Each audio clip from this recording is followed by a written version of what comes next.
किसान भाई नमस्कार। किसान भाइयों, ये जो आप आलू की फसल देख रहे हैं, इस आलू की फसल को हमें सुरक्षित चलाने के लिए कई चीज़ों का ध्यान रखना पड़ता है। आलू में जो है जड़ गलन, तना गलन, काली जड़ पड़ना, पत्तियों में कुकरामन, पछेती झुलसा, अगेती झुलसा, अनेकों परेशानियाँ आती हैं।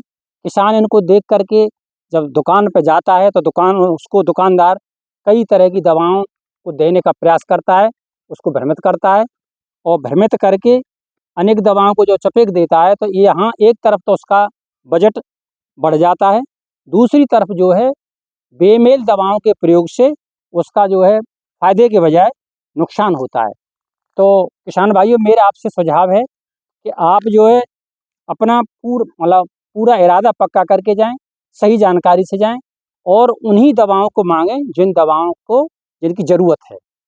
आज मैं आपको कुछ ऐसी टिप्स बता रहा हूँ जिनके आधार पर आपको दुकानदारों के शोषण से बचा जा सकता है एवं आपको कम खर्चे में आलू की फसल पूरी तरह सुरक्षित मिल सकती है।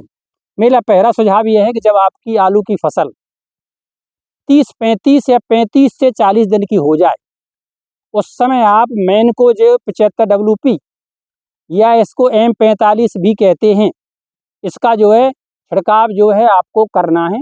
इसकी मात्रा जो है 2 किलोग्राम प्रति हेक्टेयर यानी 2 ग्राम प्रति लीटर पानी के हिसाब से बढ़िया तरह हो जाए, इस तरह का करना है। ऐसा करने से आपको जो है आलू में आगे चल के कोई परेशानी या झुलसा या अन्य बीमारियां नहीं आएंगी।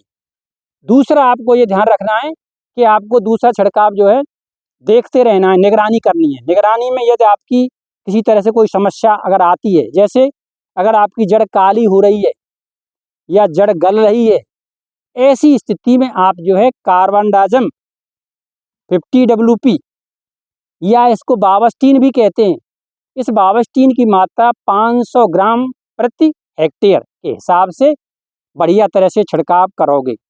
साथियों, एक मेरा और सुझाव है, यदि आपको कार्बनडाजिम के बजाय चाहें तो एक दवा आती है जिसमें मैनकोजेब 12% एवं कार्बनडाजिम 63%, ऐसी दवा जिसमें दोनों ही कंटेंट हैं, उस दवा का अगर आप प्रयोग करेंगे तो आपको बहुत अच्छा परिणाम मिलेगा।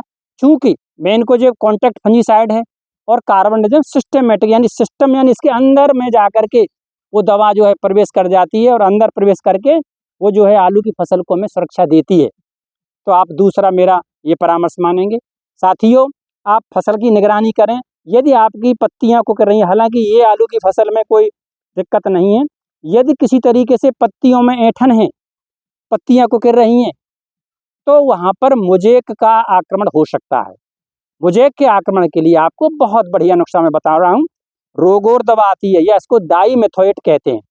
इस रोगोर या डाईमेथोएट को 1 लीटर प्रति हेक्टेयर की दर से बढ़िया तरह से छिड़काव करेंगे तो आपकी पत्तियों की जो ऐंठन है, मोजेक है, उसका समाधान हो जाएगा।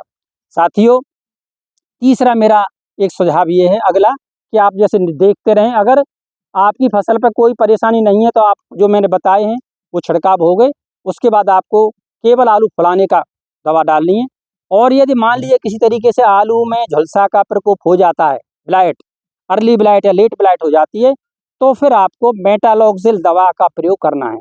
मेटालॉक्सिल दवा की मात्रा 2.5 ग्राम प्रति लीटर पानी के हिसाब से घोल बना करके छिड़काव करना है। उसके बाद उसका फिर 1 हफ्ते बाद पुनः उसका पुनरावृत्ति करनी है। साथियों, ऐसा करने से आपकी फसल में कोई रोग बीमारी नहीं आएंगे।